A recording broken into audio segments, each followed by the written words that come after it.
just all the box in the basement, which, by the way, my dad and his friends dug the basement by hand for that house. But yeah, there's just, I wish I had a picture, but I don't think we ever took any. I don't remember seeing any, but I've seen them in papers and stuff. So here's the foundation. Then you put the top on the foundation.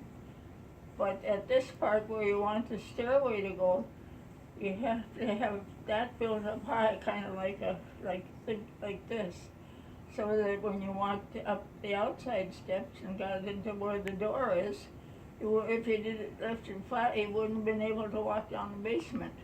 And then we had a stairway that went to the basement after you opened up that door that was in this little tower, kind of like place. Oh.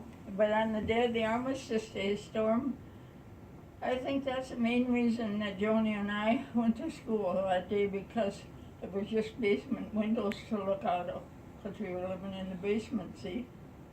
Oh. Because I don't remember anything except me and Joni then walking to school. And about a block or so from school, she was too tired, so if I was 1940, I was 12. So or 11 or 12 at that time. We've been still 11, I think. And so she'd have been 7. So she was too tired and she wanted to stop and she wanted to lay down and go to sleep. I told her, of course, that she couldn't, that we had to keep on going to school.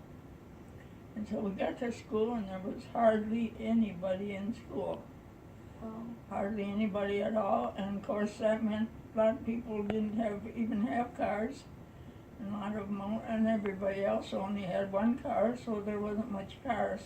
So we had to warm up, stay until we got warm, and walk back home. But I don't remember the home trip.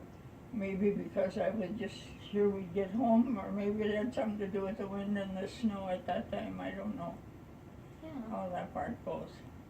But I think that's the only reason we went, is that Mother would have let us went, is we couldn't see out the windows good enough, enough to see anything about how the weather was. And anyway, it changed so much.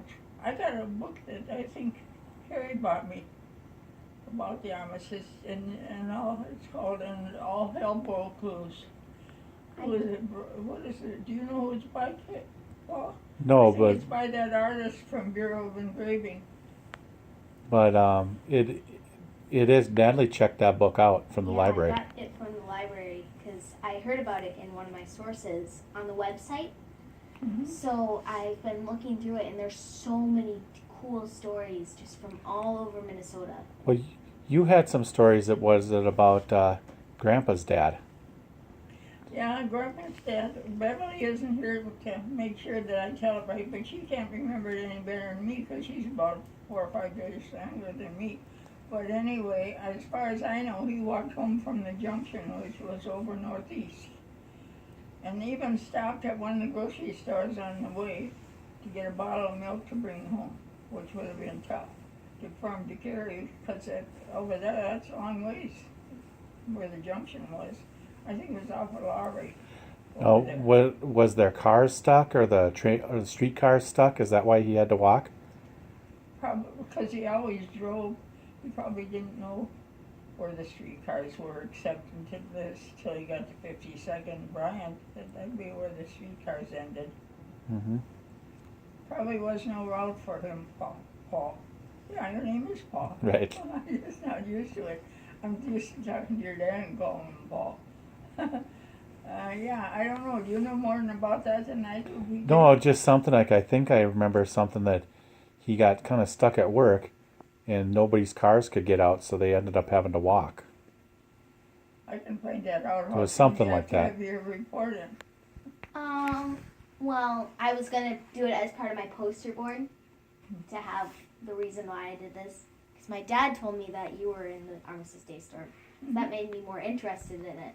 Mm-hmm. And it's actually a really interesting day because it changed the way forecasting was done.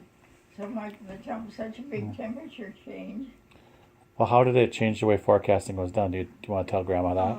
Well, in 1940, Minnesota was under the Chicago Bureau of Weather, something like that.